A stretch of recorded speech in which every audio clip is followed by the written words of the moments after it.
So, welcome everybody, and welcome Betty. Hi, Ray. How are you? I'm really well, and I hear you had a delivery today. I did indeed. And there'll be an unwrapping video on social media pretty much, I think, after this interview is wrapped up today. And it was, 6 copies of my book came through the door. So that was pretty cool. Really cool. Congratulations. Thank you very much. Lots of people start writing books. Not so many get to the stage where six come through the post. Yeah, it was very exciting, and after I did the little unwrapping video, there was a small moment of feeling quite emotional, actually, because for a very long time, and this, Ray, as an author, you never see it as a tangible thing unless, of course, you print out a chapter here and there to annotate. So it's never physical, and today, 6 copies of it very much is after a very long journey. So that was very cool. Well, that takes me to my first question, I suppose. What first drove you to combine your interest with games and market research? Can you cast your mind back over the years? I can indeed. And yeah, that's a question I get asked a lot. And I'm always happy to tell the story because it just goes to show how luck and serendipity tend to have a really good place in life. So a few things kind of happened at the same time. I was working at a really great survey software company called Adamou. And many of our listeners will know who they are. And while I was working there, I was working with a really, really talented developer called Marco. And together we were sort of tasked to kind of come up with some, much more, I guess you could say, engaging ways to answer questions as part of their development of their survey software tools. Things like, making this button look more engaging and interactive maps and that sort of thing. And we were both, and I'm sure Marco still is, and I know I still am, gamers, and just kind of had this thing of, when we both finish work, we play games and we're really engaged in what we're doing. And even if we're hungry, we don't stop because we're really in the flow. So what is it about games that do that to us? But surveys are notoriously quite cumbersome and can be boring. Not all of them. There are some really wonderfully designed ones out there, but in the majority, at the time, that seemed to be the kind of feeling. So I went off and kind of did a bit of research. At the same time, Nebu was saying, well, we want to speak at the Casro conference in Las Vegas, which of course Casro doesn't exist anymore, but at the time, massive conference. And I submitted a paper called The Future of Research Through Gaming, and it got accepted. So that was the first time I ever spoke at a conference.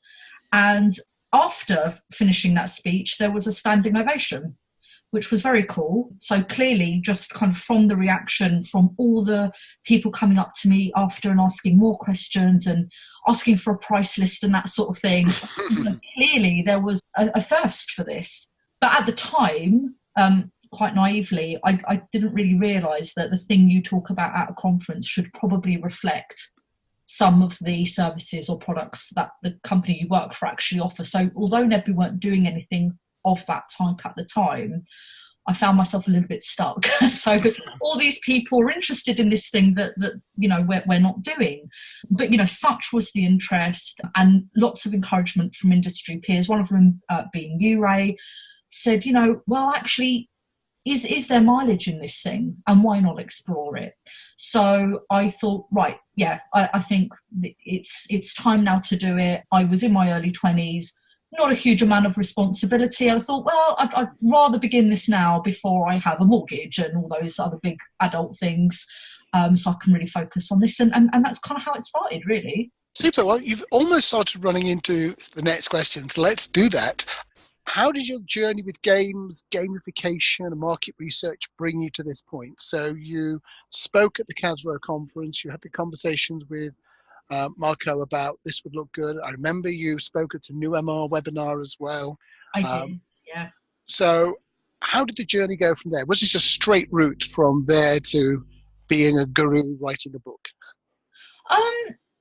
Well, yes and no, because obviously I started the business just kind of at the time from my bedroom in a house share. It was all very low key. And I I think any entrepreneur that is looking to do something new doesn't really know if it's going to go well or not. But the more I researched, the more I felt really confident that this is going to be something that can really change the industry. And my first client, after just a few months of starting the business, who were at the time known as BBC Magazines, I got my first project. And that went really well. The participant responses were very encouraging, lots of participants who were saying, this is a great format of research. I'd do much more research if more were like this. So every time I did a commercial case study, coupled with research I would sort of go away and do on my own, just kind of really strengthened my resolve that this is going to work. And of course, at the same time, the gamification industry was growing, the serious games industry was growing. And that was really useful to me, because actually any time I spoke to a client who was really nervous about trying out a new methodology, I could at that point say, well, actually look at all the different ways that serious games and gamification have been applied in recruitment, in training, in employee engagement. Look at these success stories. Basically, this is what I'm trying to bring to market research. So that made my life easier from a saleswoman point of view. And then from there, the more clients Research for Gaming got, again, the more positive those results were. We can actually see those results helping clients. It's just kind of grown from there. And probably a few years after I started Research for Gaming, I thought, I've probably accumulated enough information here to write a book. But with things being as busy as they were, I didn't really get an opportunity until about 7 years in, which is why the book is only out now and not, 4 or 5 years ago.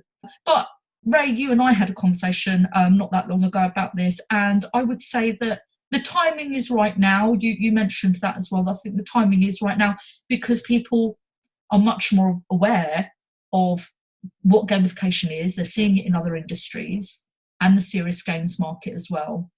So I think it's been a good time to bring this out, because so much more knowledge is more freely available online and in other books about these other industries. So it's a good time for this book. Absolutely. I'm just going to pick on one of the phrases there for anybody who's listening and thinking about the merits of setting up on their own.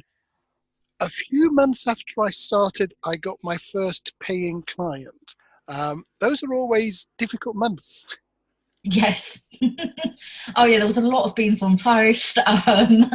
But I had a lot of support from industry peers that made me just just want to kind of keep calm and carry on, for want of a better phrase. And I also at the time had a really fantastically talented intern called Oscar, who was doing his gap year, his kind of work placement gap year at Research for Gaming.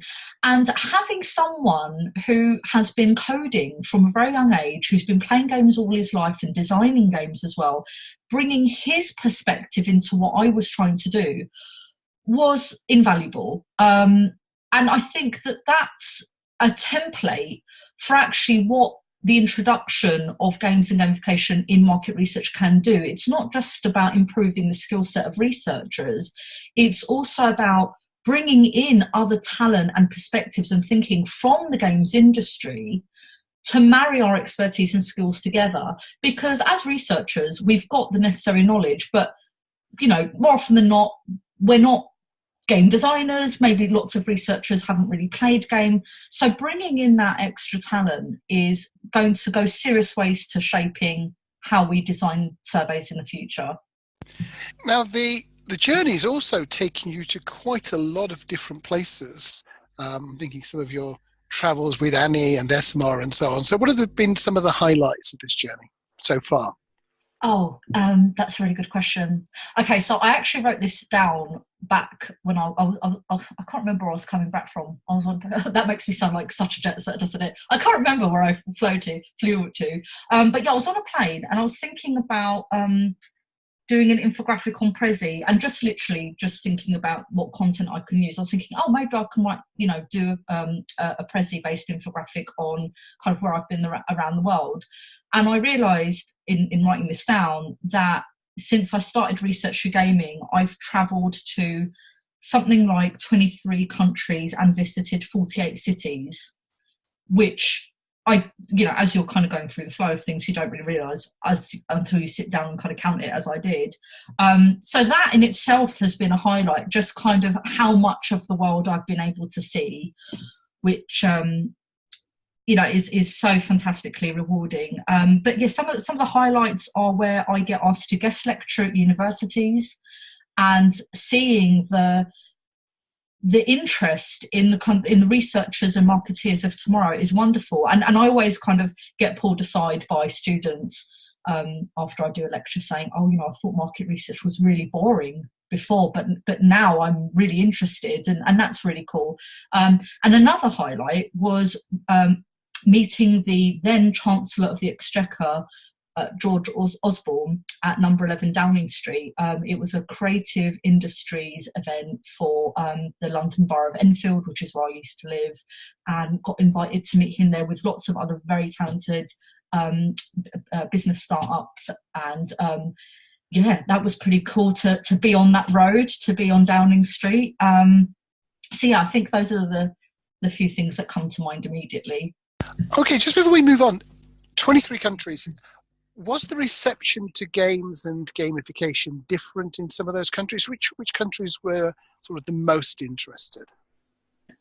I don't think there's been any more or less interest by country, but certainly I can say that within every group that I talk to, whether that's a keynote or a guest lecture to academics, which I've done at some universities, and to students, there's always quite a mixed bag between, I would say, the majority of people who are, ready to listen and embrace, and then a kind of small pocket of skeptics.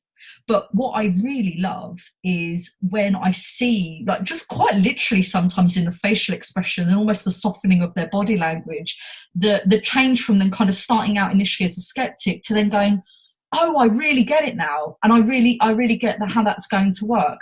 So yeah, it's not really a difference by country, but I guess maybe people's perspective, what kind of thinking they're already coming with, and the kind of maybe misconceptions that they have that kind of don't make them feel ready to embrace something new, because they might have heard something about how gamification should be used in market research before, and they haven't quite agreed with it.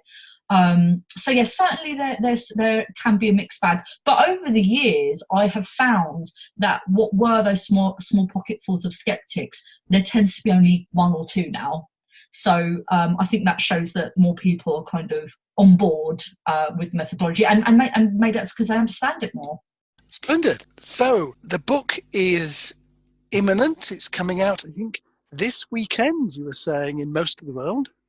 Yeah, that's right. So UK, where you and I are now, Ray, and worldwide, the book is going to be published on Saturday, the 3rd of November. So it's this Saturday coming, if you're listening right now, and the ebook as well. Unfortunately, though, if you are in the USA and Canada, the book is not going to be published until the 28th of November. So you might just have to wait there a little bit longer.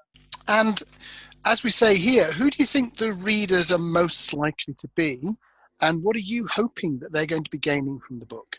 So, yeah, let's answer the first part of that question first. So I think that anybody who's working in market research, so whether you are an account manager, whether you are a developer responsible for survey scripting, or whether you are somebody who's got, insight, innovation, researcher or similar in their job title, the book has something for all of those people, because it's not just the book is not just about saying, well, here's this methodology and this is why it's beneficial.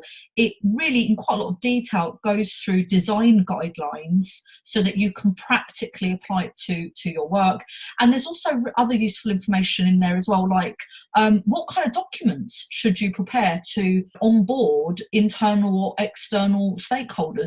What if you're a researcher reading this book, what are your clients going to want to likely see that's going to sort of convince them that this is the right methodology to go for. So the book is broken down into 4 worlds. So it goes from kind of the theory and understanding through the design, the making as well. So there's information there if you're maybe a researcher who's got some graphic design skills, or you're a developer in the industry, right through to world 4, which is all about kind of looking at the future of market research. So again, if you're somebody interested in innovation, there's something like 18 predictions towards the end of the book that look at, well, how are we going to be using games with research and technologies like virtual reality or augmented reality, and how will the growth of AI shape how we design research games and gamified surveys, and do things like talk to non-player characters in games and actually have conversations with people in games, so that you've got more kind of contextual approach and create simulated environments. So all of those types of people will find something for them in this book. And in terms of what people are hoping to gain from the book, I like to think of my book as a one-stop shop, as an introduction with some advanced elements to games and gamification. But what I want it to do is inspire them so much that they then go and actually start designing with their peers or with their colleagues in the office. Like, okay, well, how can we download or write in the book, filling out some of these guidelines that Betty has set, and actually apply that at work. And there's a companion website as well, which has got a secret area page, that there's a password in the book to access that secret area page. So that online element will have a few more resources as well, where some of the games I talk about in the book, you might have links to go and actually see them or play them or something like that. So yeah, I hope it really inspires people to apply it in their day-to-day work. If the listeners are keen to obtain a copy of the book, what are the options? Oh, that's a really good question. So the book is actually available through several e-tailers, which is really great. So depending on where you are in the world, I'm sure that there's an outlet there for you. So it's available on Amazon. It's available on the Kogan Page website, and Kogan Page are the publishers. It's also available on the Waterstones website, Barnes & Noble, Foyles, Harvard Bookstore, Blackwell's, Chapters Indigo, the Telegraph Bookshop, Walmart's, Bocus, and a few others. So it's available from quite a few places. So just before we go to the general question and answer session, what are your plans for the next 2 years, now that you've come out of Purda and you've finished the book and all that editing? Well, I think first of all, I'd probably go on a small holiday. I think it's deserved. But no, seriously, I think from here, watch this space, because Research for Gaming are about to launch a slightly different product, as well as a kind of, I guess you could say, 2019 version of some of the things that we've been offering already. You'll see me much more involved in online conversations about game-based research methods. There is a LinkedIn group that I've started as part of the book, almost like as a companion to the book, where you can join the change. Links to that are on the companion website. So the LinkedIn group is really for anybody and everybody who is interested in this area, who has questions about it, or maybe they have been designing a research game or a gamified survey at home or in the office, and they maybe want to share some of their ideas, or they've had a case study, they want to share their results. So I will be a little bit more involved in that, and I'll also be speaking at more conferences, and certainly doing a few more university guest lectures, because I've been already invited to several in 2019, so I'll probably be doing a lot of that as well. Super. So that brings us to the general Q&A. We've got one more question in at the moment. Betty, I'm probably going to have to request the short answer to this, because the long one would take all the time we have left. Someone's asked me, what is the difference between games and gamification? That's a really good question, and there is a whole chapter on that in the book. So Ray, you were quite right in encouraging a succinct answer. There are two main differences. There are more, but the two main differences are the way you design it. So the way I design a game, a fully fledged game for research, will be much, much more different to the process of designing a survey, which I then want to gamify pretty much after I've already developed the survey.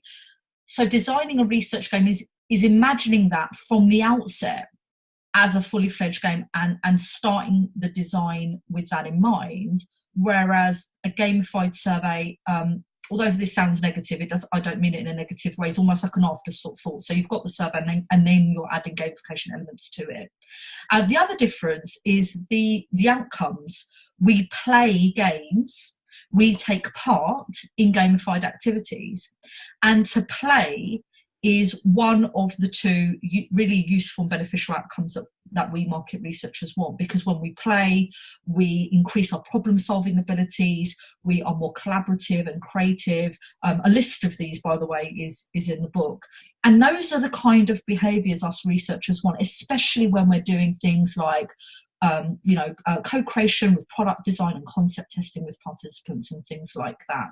That's not to say that taking part in a gamified activity is bad. It's not.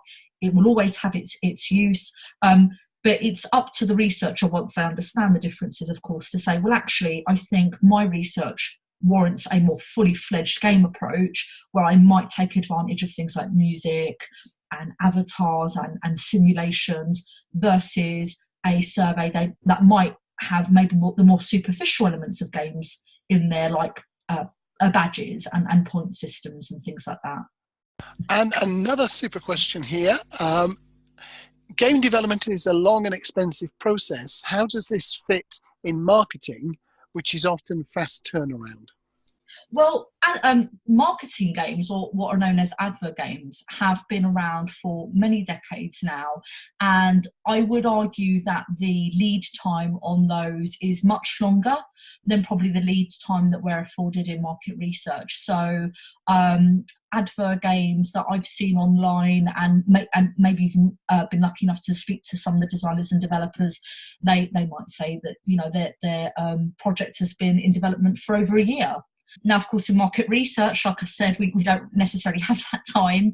So if you are looking to create a gamified survey of a research game, my recommendation would be to create that as almost like a template.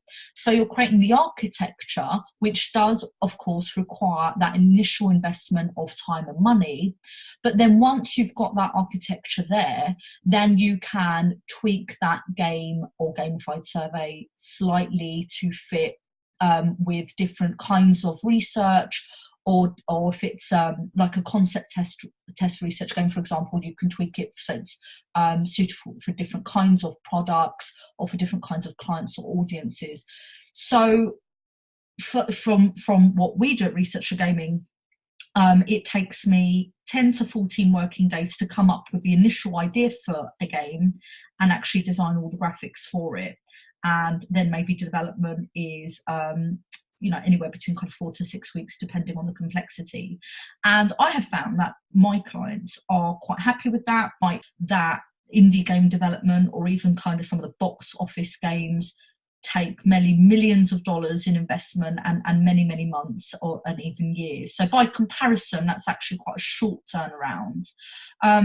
So I think it also depends on what budget and time your client has. Of course, you would take their lead from that, but also making sure that what you design is going to be as effective as possible in the time frame and the budget that you have. But yeah, my recommendation would be to make that worth your while, to benefit from economies of scale, start off with a template and then go from there. So we've got another question here. Does the book cover game-based learning at all? No, not really, because this is much more about this is obviously based in market. This obviously based on market research and data collection. Although I do include case studies in the book that highlight how the participants have kind of walked away from taking part in the game, having said voluntarily that they have learned something from it. And that's another thing that I find quite interesting about game-based research methods, is that you're giving value back to the participant. So you might be involving them in some kind of simulation or in some kind of role play where they are taking part in the study, but because they're in a completely different context, or maybe they're seeing things in a slightly different way, they walk away from that having had an experience, and that experience in whatever way, shape or form is educational. So from that point of view, there is a learning element there, although the book itself is not based on kind of games and gamification for learning or education. Okay, I'm just actually going to go back because it's a fantastic question, Betty. So we'll go back Okay. to Q&A. Are the games device agnostic? Are they suitable for PC and mobile? Well, the short answer is it depends how you design them, because certainly at Research for Gaming, all the games that we design and develop are device agnostic. And I would advise any researcher who's producing any type of digital research, whether it's game-based or not, to do the same. We monitor how many people are using kind of desktop or mobile, and it is about a 50-50 split, which is a surprise to me because I would have thought more people would be using mobile. But in any case, it just goes to show that being device agnostic is important. So if you are developing a fully fledged game for research, or you're gamifying an existing survey, you want to make your developers your best friends, because if what you're doing at the moment is not device agnostic, you want to make sure that it is. And that actually is not just at the coding stage. When you're designing, when you're at the storyboarding stage, you want to think about your design and think, well, is this screen really busy? You know, maybe you've got like a simulation going on. Is that going to work on a tablet? Is that going to work on a cell phone? So right from the design stage, you want to think about, where is this going to be played? And again, there is a chapter in the book that goes through all of that, the kind of tech side, and that's in World 3, World of Making. Super. Well, unless anybody is very quick, or unless you spot anything in Twitter, I think we have managed to cover all of the questions. So with that, I'd like to say a big thank you to Betty. So if you want to find out more, there's the website, the companion website, gamesandgamification.com, the various places that we published. So I'd encourage you to look into one of those. I've certainly got my copy ordered. I'm going for the paper version. Big shout out and thank you to all of our sponsors. Big thank you to Betty for joining us today, and of course to all of you. So until the next webinar, we'll say goodbye for now, and we'll see you again soon. Thank you very much, Ray, and thanks for everybody for listening.